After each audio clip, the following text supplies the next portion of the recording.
కాంగ్రెస్ అంటేనే current, current అంటేనే కాంగ్రెస్ అని డిప్యూటీ సీఎం భట్టి విక్రమార్క అన్నారు. కాంగ్రెస్ వస్తే కరెంట్ ఉండదని ప్రచారం చేసిన నేతల నోళ్లు మూయించామని డిప్యూటీ తెలిపారు. జనవరి 15 నాటికి 4000 మెగావాట్ల విద్యుత్ ఉత్పత్తి సామర్థ్యం కలిగినటువంటి యాదాద్రి పవర్ ప్లాంట్ను జాతికి అంకితం చేస్తామని భట్టి విక్రమార్క స్పష్టం చేశారు. కాంగ్రెస్ అధికారంలోకి వచ్చిన వెంటనే పర్యావరణ అనుమతులను తీసుకువచ్చినట్లుగా డిప్యూటీ సీఎం తెలిపారు. ఈ యాదాద్రి పవర్ ప్రాజెక్టు సంబంధించి బహుశా చాలా సార్లు రివ్యూ చేసి ఉంటాను. నేను హైదరాబాద్ పిలిపించి ఇక్కడ రివ్యూ చేయడమే కాకుండా అక్కడ కూడా వచ్చి రివ్యూ చేసి క్యాలెండర్ ఫిక్స్ చేశాం.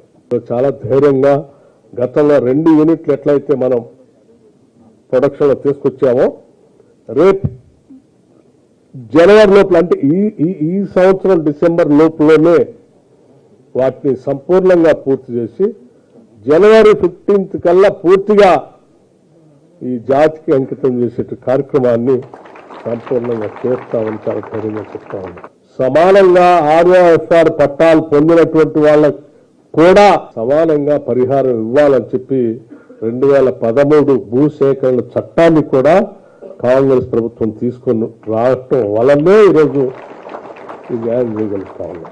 ఈరోజు దాదాపు ఈ నిర్వాసితులకు సంబంధించి దాదాపు ఒక 500 మందికి ఉద్యోగాలు ఇచ్చుకోగలిగాం. సరే, పరిశ్రమలు పెట్టినప్పుడు త్వరితగతిన కూడా పరిశ్రమల్ని పెట్టిన దానికి అనుగుణంగా ఈ ప్రాజెక్టు పరిశ్రమ ద్వారా సిఎస్ఆర్ ఫండ్స్ ద్వారా పూర్తి స్థాయిలో అందిస్తామని చెప్పి ఈ సందర్భంగా అటు వెంకటరెడ్డి గారికి, మంత్రి గారికి, అటు శాసనసభ్యులకి, శాసనమండలి సభ్యులకి మాటిస్తా ఉన్నాం.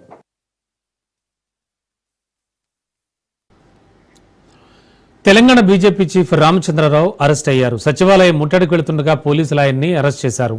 చేవెళ్ల నియోజకవర్గంలో రామచంద్రరావు పల్లెనిద్ర కార్యక్రమం చేశారు. అక్కడి నుంచి సచివాలయం ముట్టడికి వెళ్తుండగా మొయినాబాద్ పోలీసులు అరెస్ట్ చేశారు.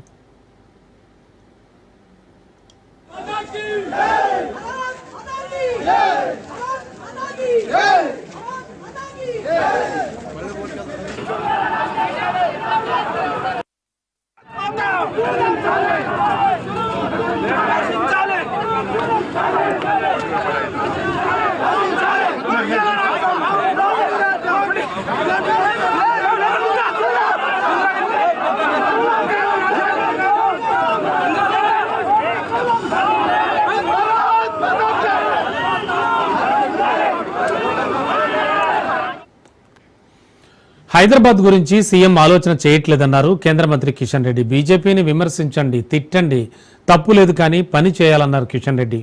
మంత్రులు కౌంటర్గా తిట్టడంతో తమ బాధ్యత అయిపోయిందనుకుని పనులు చేయడం లేదన్నారు. పిరికి బందల్లా ఎందుకు అరెస్టులు చేస్తున్నారంటూ విమర్శించారు.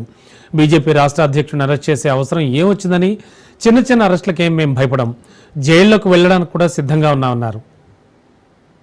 ప్రభుత్వం ఇప్పుడు వచ్చినటువంటి కాంగ్రెస్ పార్టీ ప్రభుత్వం మన హైదరాబాద్ అభివృద్ధి పట్ల మాటలు కోటలు దాటుతున్నాయి. కానీ హైదరాబాద్ లోని ఏ గలీలో కూడా ఈ ప్రభుత్వాలు చేసినటువంటి పనులు నామమాత్రంగా కనిపిస్తా ఉన్నాయి. వీధి లైట్లు కూడా కొనలేనటువంటి దరిద్రమైనటువంటి పరిస్థితి ఈరోజు హైదరాబాద్ లో ఉందంటే ఈ ప్రభుత్వ పనితీరు ఏ రకంగా ఉందో అర్థం చేసుకోవచ్చు. నేను గతంలో కూడా అనేక సార్లు చెప్పాను, హైదరాబాద్ లో తెలంగాణ రాష్ట్రానికి 70% ఆదాయం రెవెన్యూ ఇస్తుంది. తెలంగాణ రాష్ట్ర ఆదాయంలో 70% హైదరాబాద్ నుంచి వస్తుంది. కానీ హైదరాబాద్ కేటాయింపులు ఎంత అడుగుతాను, హైదరాబాద్ గురించి ఆలోచించే పరిస్థితి లేదు. ముఖ్యమంత్రి గారు స్వయంగా మున్సిపల్ వ్యవహారాల మంత్రి మాట్లాడితే వెంటనే కౌంటర్. నేను ఎవరిని రాజకీయ పరంగా విమర్శించాను, ఇప్పుడు కూడా మంత్రులు మళ్ళీ మాట్లాడతారు. దీని మీద మాట్లాడడం కాదు, మమ్మల్ని విమర్శించండి, తప్పలేదు, మమ్మల్ని తిట్టండి, కానీ పనులు చేయండి. మీరు మమ్మల్ని తిట్టినంత మాత్రాన మీ బాధ్యత అయిపోదు. మీ బాధ్యత హైదరాబాద్ నగరకు, తెలంగాణ ప్రజలకు పౌర సౌకర్యాలు మెరుగుపరచాల్సినటువంటి బాధ్యత. భారతీయ జనతా పార్టీ నాయకులను తిట్టినంత మాత్రాన మీ బాధ్యత అయిపోదు. కాళేశ్వరం కమిషన్ నివేదికపై కేసీఆర్, హరీష్ పిటిషన్లపై హైకోర్టులో విచారణ జరిగింది. కాళేశ్వరం కమిషన్ నివేదికపై మధ్యంతర ఉత్తర్వులు ఇవ్వలేమని హైకోర్టు తెలిపింది. నివేదికపై ప్రభుత్వ నిర్ణయాన్ని కోర్టుకు అడ్వకేట్ జనరల్ అందజేశారు. అసెంబ్లీలో చర్చించాకే నివేదికపై ముందుకెళ్తామన్నారు. పిసి ఘోష్ నివేదిక పబ్లిక్ డొమైన్లో పెట్టి ఉంటే వెంటనే తొలగించాలని హైకోర్టు ఆదేశించింది. 3 వారాల్లో కౌంటర్ దాఖలు చేయాలంటూ ప్రభుత్వాన్ని హైకోర్టు ఆదేశించింది. తదుపరి విచారణ 5 వారాలకు వాయిదా పడింది.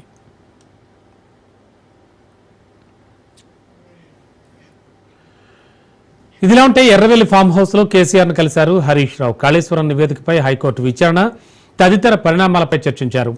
కాళేశ్వరం కమిషన్ నివేదికపై మధ్యంతర ఉత్తర్వులు ఇవ్వలేమంది హైకోర్టు.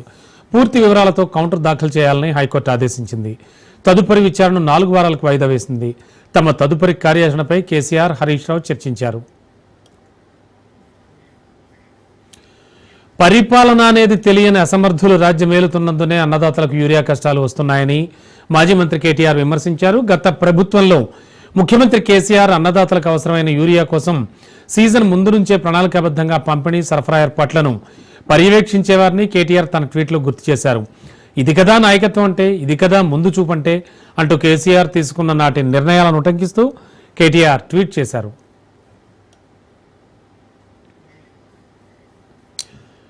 తెలంగాణ సచివాలయం దగ్గర ఉద్రిక్తత తలెత్తింది. సచివాలయం ముట్టడికి బీజేపీ నేతలు యత్నించారు.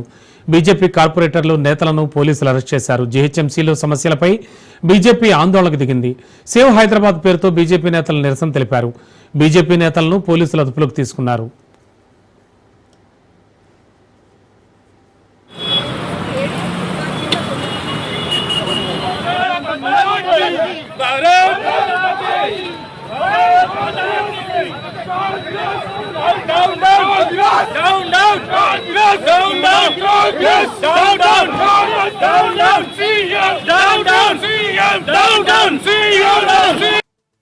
ప్రజా సమస్యల కోసం అని చెప్పి ప్రజలు పడుతున్న బాధలను ఈ రోజు రేవంత్ రెడ్డి ఒక మున్సిపల్ శాఖ మంత్రిగా ఉన్నాడు కాబట్టి ఈ రోజు తనని ప్రశ్నించడానికి వస్తే పోలీస్ సిబ్బందితో మమ్మల్ని అరెస్ట్ చేపిస్తున్నారు. ఇదే పోలీస్ సిబ్బందితోటి రోడ్ల పైన పనులు చేపిస్తే మొన్న 6 మరణాలు జరగకపోతుండే కదా, బండ్ల కూడా మరణాలు జరగకపోతుండే కదా. రాష్ట్ర ప్రభుత్వం యొక్క 6 వైఫల్యాల వల్ల హైదరాబాద్ ప్రజానికం అరచేతిలో ప్రాణాలు పెట్టుకుని బతకవలసినటువంటి దుస్థితికి కారణం ఈ రేవంత్ రెడ్డి ప్రభుత్వం అని చెప్పని పేర్కొంటూ ఈ ప్రభుత్వం మెడలు వంచాలని, అధికారులు కళ్ళు తెరవాలని, ప్రజల యొక్క ప్రాణాలు కాపాడాలని చెప్పని ఈరోజు సేవ్ హైదరాబాద్ తీసుకున్నామని చెప్పని తెలియజేస్తున్నాం.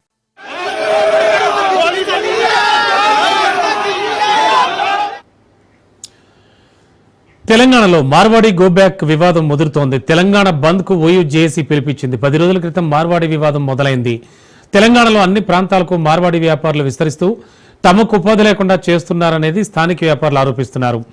మార్వాడీల రాకతో స్థానికులకు ఉపాధి అవకాశాలు తగ్గాయని వాళ్ళు ఆందోళన వ్యక్తం చేశారు. స్థానికులకు అవకాశం ఇవ్వకుండా వారి ప్రాంతానికి చెందిన వారినే పనిలో పెట్టుకుంటున్నారని వాళ్ళు అంటున్నారు.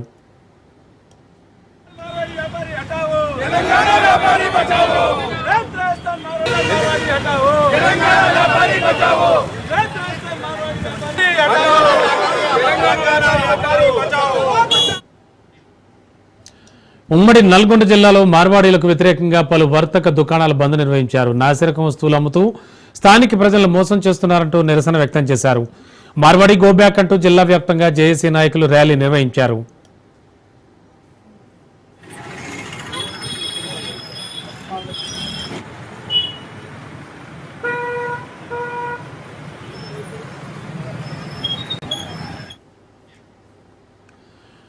అటు రంగారెడ్డి జిల్లా ఆమన్గల్లో మార్వాడి గోబ్యాక్ వివాదం ముదురుతోంది. ఆమన్గల్ పట్టణంలో వ్యాపార సంస్థలు స్వచ్ఛందంగా బంద్ కొనసాగుతోంది. మార్వాడీల వ్యాపారంతో తెలంగాణ వ్యాపారులు తీవ్రంగా నష్టపోతున్నారని ఆగ్రహం వ్యక్తం చేశారు. మార్వాడి వ్యాపారస్తుల తీరుతో తెలంగాణ వ్యాపారులు ఆర్థికంగా చితికిపోతున్నారని, ఇక్కడ కుటుంబాలు రోడ్డున పడే పరిస్థితి నెలకొందని జేఏసీ నాయకులు తెలిపారు.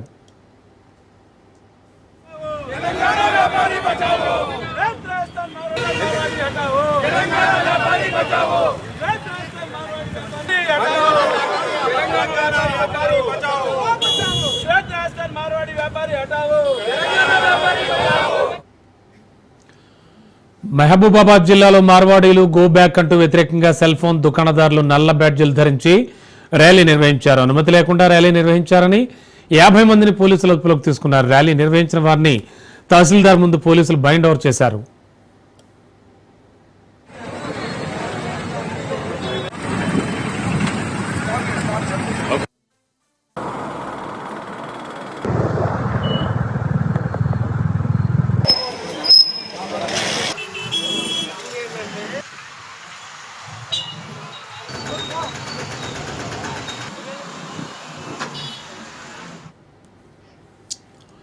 ఢిల్లీలో ఏపీ సీఎం చంద్రబాబు పర్యటన బిజీబిజీగా కొనసాగుతోంది. కేంద్ర మంత్రి నిర్మలా సీతారామన్తో సీఎం చంద్రబాబు భేటీ అయ్యారు. ఏపీలో చేపట్టిన అభివృద్ధి కార్యక్రమాలను సీఎం వివరించారు. పలు ప్రాజెక్టుల అభివృద్ధికి నిధులివ్వాలని విజ్ఞప్తి చేశారు. ఇక సింగపూర్ టూర్ విశేషాలను ఆర్థిక మంత్రికి తెలిపారు సీఎం.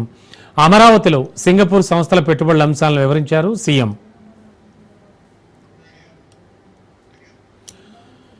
ఉమ్మడి కర్నూలు జిల్లా నెక్కంటి రేంజ్ ఫారెస్ట్ సిబ్బందిపై ఎమ్మెల్యే బుడ్డా రాజశేఖర రెడ్డి దాడి చేశారు. ఈ ఘటనకు సంబంధించి ఫారెస్ట్ సిబ్బందిని అమరావతి పిలిపించుకున్నారు. డిప్యూటీ సీఎం పవన్ కళ్యాణ్ ఘటనకు కారణమైన విషయాలు అడిగి తెలుసుకున్నారు. అటవీ సిబ్బందిని డిప్యూటీ సీఎం పవన్ పరామర్శించారు.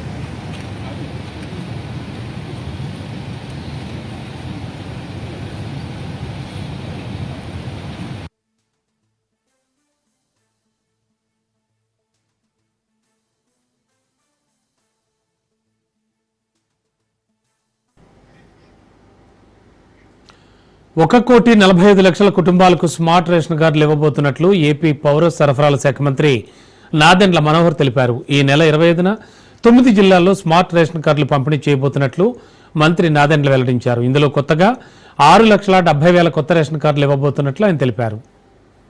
స్థాయిలో టెక్నాలజీని ఉపయోగించుకుంటూ బహుశా భారతదేశంలో ఎక్కడ కూడా ఇప్పటి వరకు ఇటువంటి కార్యక్రమం జరుగుండదు.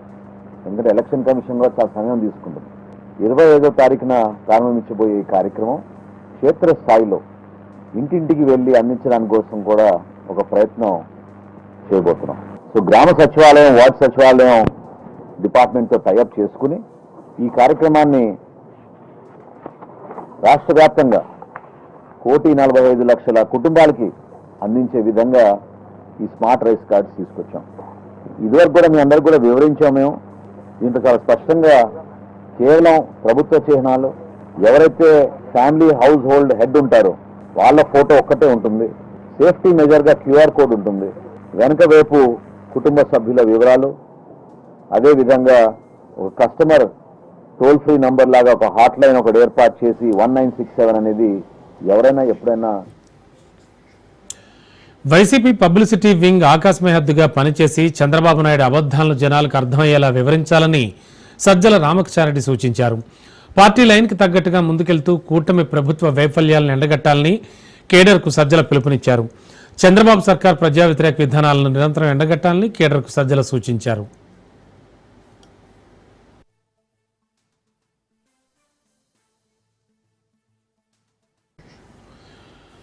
రాజమండ్రి సెంట్రల్ జైల్లో వైసీపీ ఎంపీ మిథున్ రెడ్డితో మాజీ మంత్రి పెద్దిరెడ్డి రామచంద్రారెడ్డి ములాఖత్ అయ్యారు.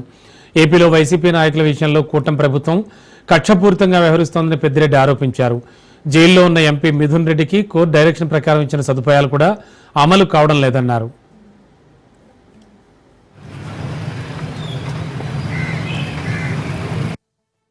చంద్రబాబు నాయుడు ఆధ్వర్యంలో నడిచే ప్రభుత్వం ఎంత కక్ష సాధింపుకు దిగజారిందో ప్రత్యక్షంగా మీరందరూ మీడియా వారు మీరే చూడొచ్చు. గతంలో నేను వచ్చేప్పుడు మీడియా పాయింట్ ఎక్కడున్నది, ఈరోజు మీడియా పాయింట్ ఎక్కడుంది, ఈ బారికేడ్స్ అన్ని గతంలో ఉన్నాయా లేదా, ఇవి చూస్తేనే అర్థమవుతుంది ఎంత కక్ష సాధింపుగా వ్యవహారం చేస్తా ఉంది ఈ ప్రభుత్వం అని చెప్పి. తప్పనిసరిగా ఇంత కక్షపూరితంగా వ్యవహారం చేసే చంద్రబాబు నాయుడు ఈ రాష్ట్రంలో రాష్ట్ర ప్రజలకు అందరికీ కూడా తెలిసే విధంగా నేను తెలియజేస్తా ఉన్నాను. చంద్రబాబు నాయుడు అధికారంలో ఉండి ఈ విధంగా వ్యవహారం చేస్తే గతంలో ఆయన అరెస్ట్ అయినప్పుడు కానీ ఆ తర్వాత కానీ ఆయనకు ఏ విధంగా ఇక్కడ ఇదే జైల్లో మర్యాదలు జరిగాయి, ఈరోజు ఏ విధంగా ఇంత కక్షపూని వ్యవహారం చేస్తూ ఉన్నారు. జైలు సిబ్బంది కానీ బయట పోలీసులు కానీ అందరూ కూడా చాలా కక్షపూరితంగా వ్యవహారం చేస్తూ ఉన్నారు. ఇది ఒక ప్రభుత్వం చేయాల్సింది కాదు, కానీ ఈ ప్రభుత్వం చేస్తూ ఉంది. దీనికి తప్పనిసరిగా ప్రతిఫలం తీర్చుకోక తప్పదని చెప్పి తెలియజేస్తా ఉన్నాను. సీఎం చంద్రబాబు సెట్టింగులు వేయించుకుని మాటలు చెప్పడం తప్ప రైతులకు చేసిందేమీ లేదని వైసీపీ నేత మాజీ మంత్రి కాకాణి గోవర్ధన్ రెడ్డి ఆరోపించారు. బూస్టర్ డోస్ యూరియా అందకపోతే పంటలు పూర్తిగా దెబ్బతినే ప్రమాదమున్న చంద్రబాబు సర్కారుకు చీమ కుట్టినట్లు కూడా లేదని కాకాణి విమర్శించారు. యూరియా కోసం రైతులు వ్యాపారులను ఆశ్రయించాల్సి వస్తోందని కాకాణి విమర్శించారు. ఈ ఎరువులకు సంబంధించి చూస్తే ఈరోజు శ్రీకాకుళం, విజయనగరం, అనంతపురం, అదేవిధంగా అన్నమయ్య, నంద్యాల, సత్యసాయి, కృష్ణా, ఎన్టీఆర్ జిల్లాలకు సంబంధించినటువంటి వాటిలో సమస్య ఎక్కువగా ఉంది. కారణం ఏమిటి? వర్షాలు పడ్డాయి. వర్షాలు పడిన వెంటనే రైతులు బూస్టర్ డోస్ వేస్తారు, లేకపోతే పంట దిగుబడి తగ్గిపోతుంది, నాణ్యత దెబ్బతింటుంది. కాబట్టి ఆ బూస్టర్ డోస్ వేసుకోవడానికి ఈరోజు మీరు యూరియా ఇవ్వకపోతే, యూరియా అందజేయకపోతే రైతులకు సంబంధించినటువంటి పంటకు సంబంధించి అసలు ఫలితాలు, నాణ్యత అన్ని దెబ్బతిన్న తర్వాత రైతు కుప్పకూలిపోయేటువంటి పరిస్థితి ఏర్పడుతుంది. కాబట్టి రైతులకు సంబంధించి కొన్ని దగ్గరలా మధ్యస్థంగా అవసరమన్నా ఇవ్వలేకపోతున్నారు, తీవ్రమైనటువంటి ఒక్కొక్క దగ్గర కొరత ఏర్పడేటువంటి పరిస్థితి ఏర్పడింది. దీని అన్నిటికీ కారణం ఏంటి అంటే ఒక్కసారి ఆలోచన చేస్తే ప్రైవేటు దుకాణాలకి, ప్రైవేటు వ్యక్తులకి కట్టబెట్టడం వల్ల బ్లాక్ మార్కెట్ లో ఈరోజు మీరు చెప్పినటువంటి దానిగానే దాదాపుగా ఒక్కొక్క బస్తాకి 200 రూపాయలు అదనంగా వెచ్చించి కొనవలసినటువంటి దౌర్భాగ్యమైనటువంటి పరిస్థితులు ఏర్పడ్డాయి. సిట్ విచారణపై మాజీ మంత్రి నారాయణ స్వామి స్పందించారు. తనపై కావాలనే దుష్ప్రచారం చేస్తున్నారన్నారు. సిట్ విచారణకు పూర్తిగా సహకారం అందించారన్నారు నారాయణ స్వామి. సిట్ అడిగిన ప్రశ్నలన్నింటికీ సమాధానం చెప్పానన్నారు. అందరికీ నా హృదయపూర్వకంగా మీకు కృతజ్ఞతలు చెప్తున్నాము. మీ బాధ ఏంటో నాకు అర్థం కాల. సిట్ వాళ్ళు రావడం జరిగింది, వాళ్ళు నాకు సహకరించారు. నేను వాళ్ళు అడిగిన ప్రశ్నకి కూలుగా వాళ్ళు ఏమేమి అడిగినారో దానికి సమాధానం చెప్పినా, భవిష్యత్తులో కూడా వాళ్ళు మళ్ళీ వచ్చి అడిగితే నేను సమాధానం చెప్తాను. ఈ వదంతులు అన్యాయంగా టీవీల్లో అసత్యాలు వదంతులు పలుకుతూ ఉన్నారు. ఈ అసత్యాల్ని ప్రజలు నమ్మొద్దండి అని ప్రజలకి నేను విజ్ఞప్తి చేస్తున్నాను. నేను చిన్నప్పటి నుంచి నా క్యారెక్టర్ ఏమో అందరికీ ప్రజలకు కూడా తెలుసు. దయచేసి ఈ వదంతుల్ని నమ్మొద్దండి. అదే పనిగా కొన్ని టీవీల్లో నేను సమాధానం ఇచ్చినాను, వాళ్ళు కూడా నాతో సహకరించారు. ఇక్కడ ఏదో బ్రహ్మాండంగా మా ప్రజలంతా రెచ్చగొట్టి తప్పుదోవ పట్టే కార్యక్రమాలు వదంతులు చేసినారు. కూకట్పల్లి బాలిక మర్డర్ కేసు చిక్కుముడి వేడింది. కూకట్పల్లి బాలిక మర్డర్ కేసును పోలీసులు ఛేదించారు. 10వ తరగతి చదువుకుంటున్న బాలుడు హత్య చేసినట్లుగా గుర్తించారు. నిందితుడిని పోలీసులు అదుపులోకి తీసుకున్నారు. బాలిక ఇంటి పక్కనే ఉంటున్న బాలుడు దొంగతనం చేసేందుకు వెళ్లి హత్య చేసినట్లు నిర్ధారించారు. దొంగతనం ఎలా చేయాలో, ఎలా తప్పించుకోవాలో, ఎవరైనా అడ్డొస్తే ఎలా తప్పించుకోవాలి అనే పక్కా ప్లాన్ చేసుకున్నాడు ఈ బాలుడు. ఇంట్లో దేవుడి దగ్గర హుండీ పగలగొట్టడానికి యత్నించాడు. ఇంట్లో చొరబడి 80,000 దొంగతనం చేశాడు. బాలుని బాలిక గమనించడంతో సహస్ర గొంతు కోశాడు. ఎట్టి పరిస్థితుల్లో బతకూడదని కత్తితో విచ్చలవిడిగా దాడి చేశాడు. ప్లాన్ అంతా ఓ పేపర్పై రాసి పెట్టుకుని మరీ అమలు చేశాడు. ఇంగ్లీష్లో దొంగతనం గురించి రాసుకుని మరీ అమలు చేశాడు ఆ బాలుడు.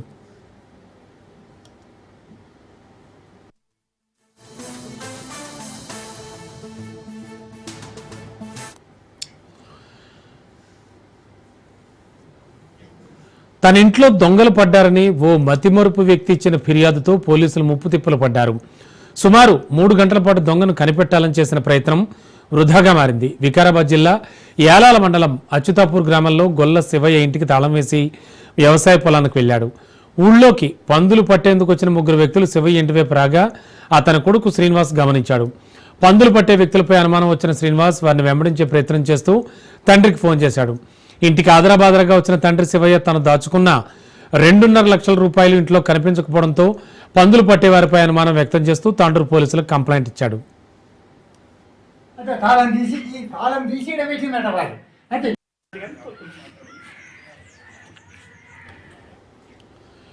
పందులు పట్టేవారిని పరిగి పోలీసుల సహకారంతో పట్టుకుని విచారించారు. అయితే తాము దొంగతనం చేయలేదని వాళ్లు చెప్పినా పోలీసులు పట్టించుకోలేదు. కాసేపు గడిచాక గొల్ల శివయ్యను, ఆయన కొడుకు శ్రీనివాసును పోలీసులు గట్టిగా విచారించి ఇంట్లోకి వెళ్లి మరోసారి డబ్బులు వెతికి చూడాలని ఆదేశించారు. దీంతో డబ్బులు పెట్టే పక్కనున్న రాతి గోలెంలో శివయ్య దాచుకున్న 2,90,000 రూపాయలు కనిపించాయి. దీంతో అవాక్కైన శివయ్య తాను డబ్బులు పెట్టెలో పైసలు దాచుకోలేదని రాతి గోలెంలోనే దాచుకున్నట్లు నింపాదిగా చెప్పాడు.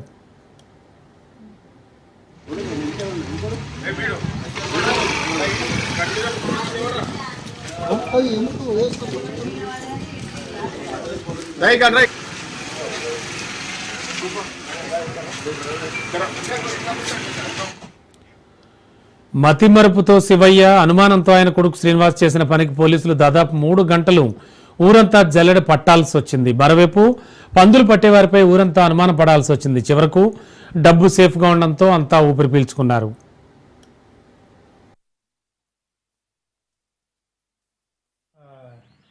పదం బాగాక అలా పెట్టిన దశ మర్చి వాళ్ళు వచ్చినందుకు బిరాడాకు లేక దొంగలు వచ్చిందంటే అరే పెట్టెలు పెట్టినమాటనని చూసినాడు. పెట్టెలు పెట్టి ఇప్పుడే మళ్ళీ ఇప్పుడు ఆ పెట్టెల ముందు పెట్టి మళ్ళా గోళంలో సంచలే పెట్టింది. దొరికింది. కోనసీమ జిల్లాలో భారీ వర్షాలకు అప్పనపల్లి కాజ్వే ముంపునకు గురైంది. కాజ్వేపై 2 అడుగుల మేర వరద ప్రవహిస్తోంది. భారీ వరదతో అప్పనపల్లి, దొడ్డవరం, పెదపట్నం, లంక గ్రామాలకు రోడ్డు రవాణా స్తంభించింది. దీంతో 3 గ్రామాల ప్రజలు తీవ్ర ఇబ్బందులు పడుతున్నారు. ఈ మార్గంలో రాకపోకలను పూర్తిగా నిలిపివేసి ప్రత్యామ్నాయ ఏర్పాట్లకు అధికారులు చర్యలు చేపట్టారు. కోనసీమ జిల్లా ముమ్మిడివరంలోని లంక గ్రామాలకు వరద ముప్పు పొంచి ఉంది. ధవళేశ్వరం బ్యారేజ్ వద్ద 2వ ప్రమాద హెచ్చరిక జారీ కొనసాగుతోంది. దీంతో లంక గ్రామాల ప్రజల్లో భయాందోళనకు గురవుతున్నారు. వరదల కారణంగా పొలాలు నీట మునిగాయి. 10 గ్రామాలకు వరద ముప్పున గురయ్యేటువంటి అవకాశం ఉందని అధికారులు అంచనా వేస్తున్నారు. ప్రజలు అప్రమత్తంగా ఉండాలని అధికారులు హెచ్చరించారు. సహాయక చర్యల కోసం ప్రభుత్వం అన్ని ఏర్పాట్లు చేసిందని అధికారులు తెలిపారు.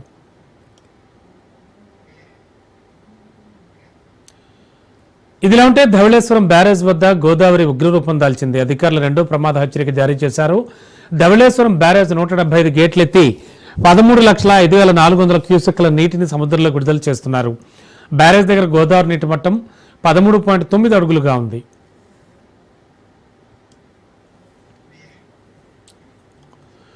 తప్పు చేస్తే సీఎం, ప్రధానైనా తొలగించే బిల్లును విపక్షాలు వ్యతిరేకిస్తుండడంపై ప్రధాని మోడీ ఆగ్రహం వ్యక్తం చేశారు. ఆర్జేడీ, కాంగ్రెస్ నేతలుంటే జైల్లో, లేదంటే బెయిల్పై ఉన్నారని ఎద్దేవా చేశారు. అందుకే అవినీతికి వ్యతిరేకంగా పోరాడడానికి ప్రవేశపెడుతున్న ఈ బిల్లును వ్యతిరేకిస్తున్నారని విమర్శించారు.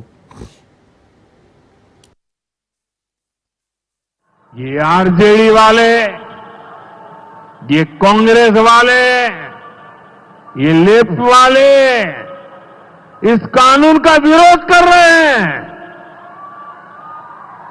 ये बहुत गुस्से में है और कौन नहीं जानता उनको किस बात का डर है. जिसने पाप किया होता है वो अपने पाप को दूसरों से छुपाता है, लेकिन खुद को भीतर से जानता है कि क्या खेल खेला है. इन सब का भी यही हिसाब है. ये आरजेडी और कांग्रेस वाले कोई बेल पर बाहर है, कोई रेल के खेल में अदालत के चक्कर लगा रहा है, और जो जमानत पे बाहर घूम रहे हैं भी आज इस कानून का विरोध कर रहे हैं. इन्हें लगता है कि अगर जेल चले गए तो इनके सारे सपने चकनाचूर हो जाएंगे, और इसलिए सुबह शाम ये लोग मोदी को भांति भांति की गाली दे रहे हैं. ఉపరాష్ట్రపతి ఎన్నికల వేళ రాజకీయం హీటెక్కింది. ఇండియా కూటమి అభ్యర్థిపై కేంద్ర హోంశాఖ మంత్రి అమిత్ షా విమర్శలు గుప్పించారు. జస్టిస్ సుదర్శన్ రెడ్డిపై అమిత్ షా సంచలన వ్యాఖ్యలు చేశారు. జస్టిస్ సుదర్శన్ రెడ్డి నక్సలిజాన్ని ప్రోత్సహించారని ఆరోపించారు. ఆయన ఇచ్చిన సల్వాజుడం తీర్పు వల్లే నక్సలిజం పెరిగిందన్నారు. సల్వాజుడం పై తీర్పు ఇవ్వకపోతే 2020కు ముందే దేశంలో నక్సలిజం అంతమయ్యేదని అమిత్ షా స్పష్టం చేశారు. इसके केरल में जीतने की जो बची कुची संभावनाएं थी वो नष्ट हो गया, क्योंकि ओपोजिशन के प्रत्याशी श्रीमान सुदर्शन रेड्डी वही है जिन्होंने वामपंथी उग्रवाद को, नक्सलिज्म को मदद करने के लिए सलवा जुडम का जजमेंट दिया था, और सलवा जुडम का जजमेंट न होता तो वामपंथी उग्रवाद 2020 तक समाप्त हो गया.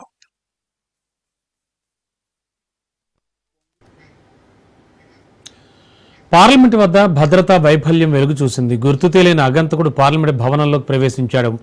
సదరు వ్యక్తి గోడ దూకి పార్లమెంట్లోకి ప్రవేశించినట్లు తెలుస్తోంది. అనంతరం సెక్యూరిటీ సిబ్బంది అతన్ని పట్టుకున్నారు. దీంతో ఈ ఘటన తీవ్ర కలకలం సృష్టించింది.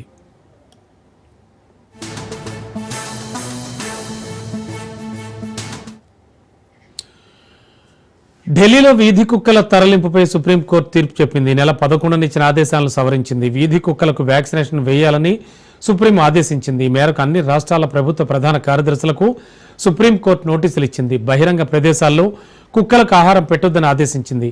కరిచే కుక్కలను మాత్రమే షెల్టర్లకు తరలించాలని ఆదేశాలిచ్చింది.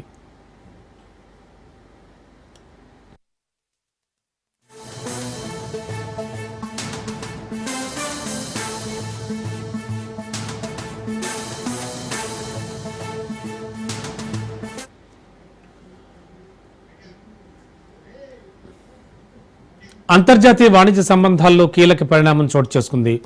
భారత్పై అమెరికా అధ్యక్షుడు డొనాల్డ్ ట్రంప్ ప్రభుత్వం విధించిన భారీ సుంకాలపై చైనా తీవ్రంగా స్పందించింది.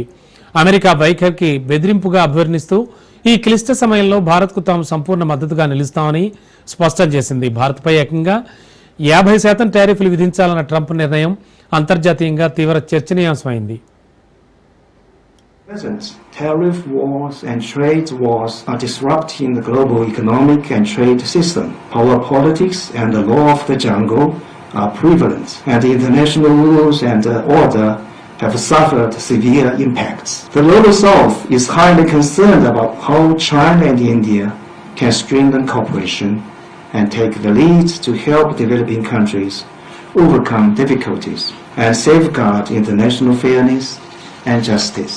The essence of trade is to complement each other's advantages and achieve mutual benefits and win-win results, not a calculation of who loses and who gains, nor should it become a tool for 6 రోజుల పాటు లాభాల్లో పరుగులు పెట్టిన దేశీయ stock మార్కెట్లకు break పడింది. సూచీలు భారీ నష్టాల్లో ముగిశాయి. గత 3 రోజులుగా ఆర్జించిన లాభాలను మార్కెట్లు ఒక్కరోజే కోల్పోయాయి. ట్రేడింగ్ ముగిసే సమయానికి బీఎస్సీ సెన్సెక్స్ 693 పాయింట్లు నష్టపోయి 81,306 వద్ద స్థిరపడింది. నిఫ్టీ 213 పాయింట్లు దిగజారి 24,870 రూపాయి మారకం విలువ కూడా బలహీనపడింది. విదేశీ సంస్థాగత ఇన్వెస్టర్ల నుంచి అమ్మకాల ఒత్తిడి కొనసాగడంతో రూపాయి విలువ 25 పైసలు క్షీణించి 87.50 వద్ద ముగిసింది.